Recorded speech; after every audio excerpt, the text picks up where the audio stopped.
Rutherford के alpha कणों के प्रकीर्णन यानी अल्फा पार्टिकल स्कैटरिंग प्रयोग में एक अल्फा कण 7 मेगा इलेक्ट्रॉन वोल्ट गतिज ऊर्जा के साथ स्वर्ण नाभिक यानी गोल्ड न्यूक्लियस की ओर बढ़ता है।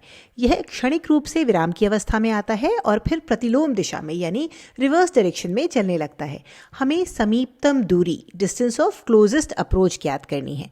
तो जैसा कि हम हमेशा करते हैं, वीडियो को यहाँ पॉज करिए और एक बार इसे खुद से हल करने की कोशिश कीजिए। चलिए अब इसे साथ में करते हैं। तो यहाँ हमारे पास एक अल्फा कण है जो गति कर रहा है क्योंकि इसमें कुछ गतिज ऊर्जा है, काइनेटिक एनर्जी है। यह ऊर्जा 7 मेगा इलेक्ट्रॉन वोल्ट है और यह एक स्वर्ण नाभिक की ओर बढ़ रहा है। अब यह क्षणिक रूप से रुकता है और फिर उल्टी दिशा में रिवर्स डायरेक्शन में चलने लगता है। अगर हम इसके पथ को देखें तो यह कुछ इस तरह दिखेगा। अब अल्फा कण का कुछ वेग है जिसके कारण यह दाईं ओर जा रहा है। यह धनात्मक आवेशों के बीच प्रतिकर्षण की वजह से, रिपल्सिव फोर्सेस की वजह से धीमा हो जाता है, फिर यह विराम की अवस्था में आता है और फिर विपरीत दिशा में जाना शुरू कर देता है। हमें समीपतम दूरी ज्ञात करनी है, यानी जब अल्फा कण क्षणिक रूप से विराम की अवस्था में होता है तो उस स्थिति में दोनों केंद्रों के बीच की दूरी यानी स्वर्ण नाभिक और अल्फा कण के नाभिक जिसमें 2 न्यूट्रॉन और 2 प्रोटॉन होते हैं, इनके केंद्र की बीच की दूरी, ये दूरी हमें ज्ञात करनी है। तो ये इन नाभिकों के केंद्र की बीच की दूरी है।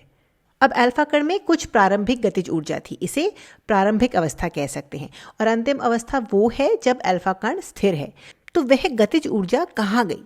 ऊर्जा संरक्षण के सिद्धांत के अनुसार इस निकाय में, इस सिस्टम में ऊर्जा संरक्षित होनी चाहिए। तो हम पूरे निकाय को अल्फा कण और सोने के नाभिक के रूप में देख सकते हैं।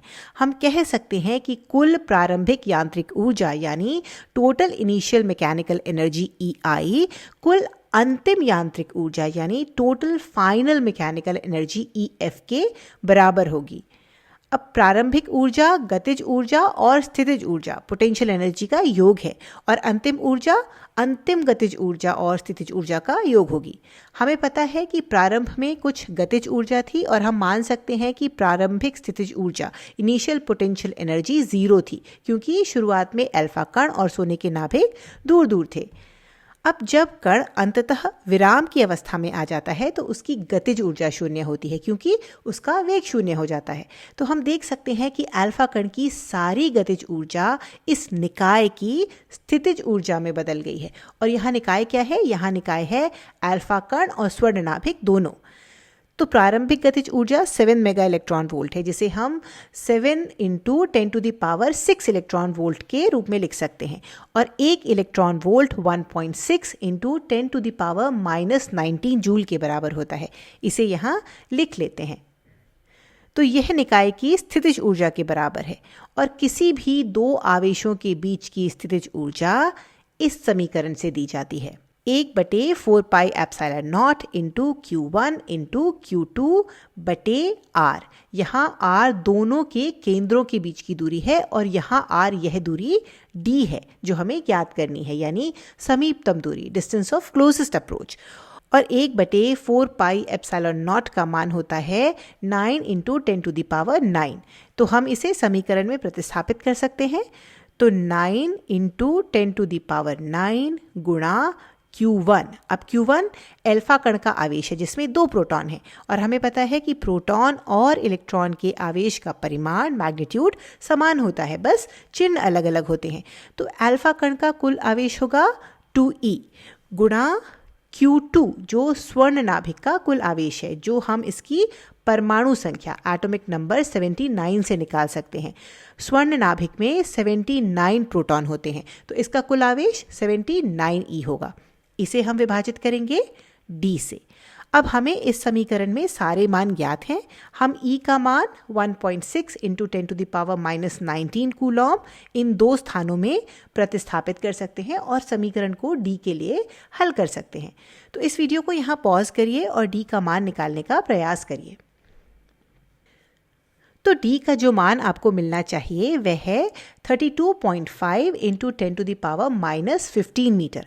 नाभिकों के लिए हम अक्सर इस दूरी को फेम्टोमीटर में व्यक्त करते हैं जहां 1 FM बराबर 10⁻⁻15 मीटर होता है। तो इस दूरी को हम 32.5 फेम्टोमीटर के रूप में लिख सकते हैं। अब यह समीपतम दूरी हमें बताती क्या है? तो ये हमें बताती है कि लक्ष्य के नाभिक का आकार क्या है। यहाँ हमारे इस उदाहरण में स्वर्ण नाभिक के आकार की कोटि ऑर्डर 10⁻⁻15 मीटर होना चाहिए। ये उससे अधिक या कम नहीं हो सकता।